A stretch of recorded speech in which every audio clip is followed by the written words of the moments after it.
Hello mga Lods, good morning. Welcome to my channel, Don Paborot. For today's video mga Lods, pakita sa inyo ang mga kakaibang talent ng mga taga-barangay Bantigi sa decoration para sa darating na fiesta mga Lods. So ayan, titingnan nyo, panoorin nyo mga Lods kung paano nila ginawa yung decoration. So plastic bottles lang to mga Lods na wala nang gamit.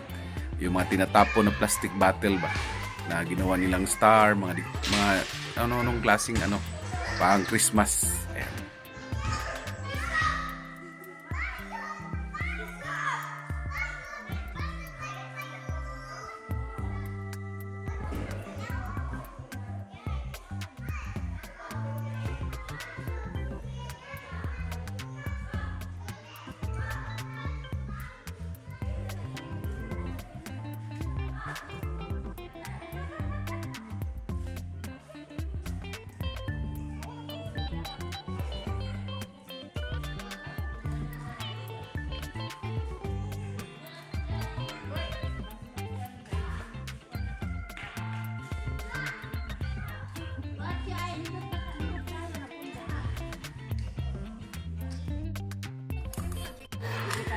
Sa account.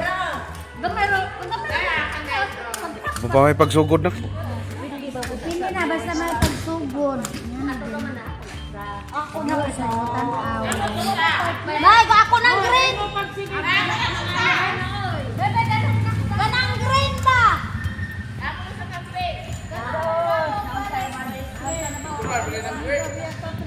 Ibutang man na diha sa kono.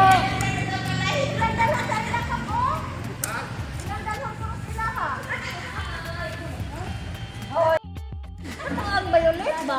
Kanang yang gibuhat ba? Ang gikuan. Aw, abot ko ini sa Amerika. Sa Amerika, Amerika. Nana on day no? Kamay man na sila. Mabot sa Amerika, Amerika. Ba kaning Bantigi o mga kuan jud kayo? Talented. Talented kayo ba? Favorite ko. Oh, adara guys. Hello guys. Ila-ila ra ning mga kuan, kung ba kayo mga art ba art? Dara guys, ang naman guys. Ha? Nagudil yun siya, oh. Dara guys, dapog na guys. Bugkot. Mapriso man tani kalakiha. Tagalog ko ka, sa Tagalog, kalagayan ba ya? Darang lagay namin guys. Kalibag santol. Kalagayan.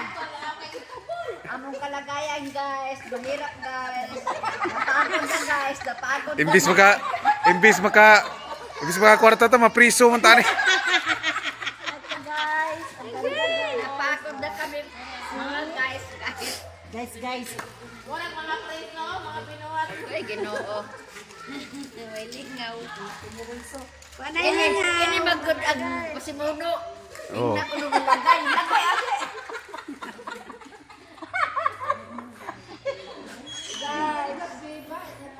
Guys. Hoy, sa Tagalog magod ko. Palagayan gani. Palagayan. Anong lagay mo dyan?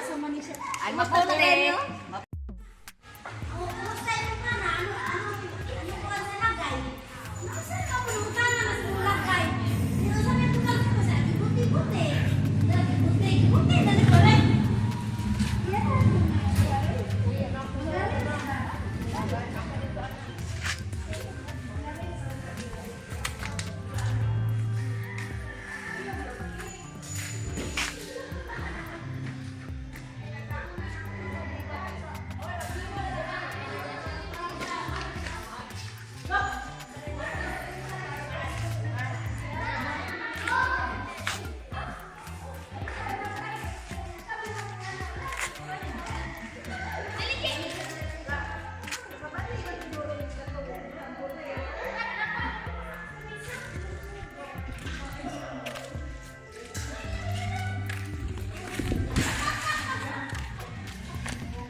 mga lods, hanggang dito na lang ang aking video.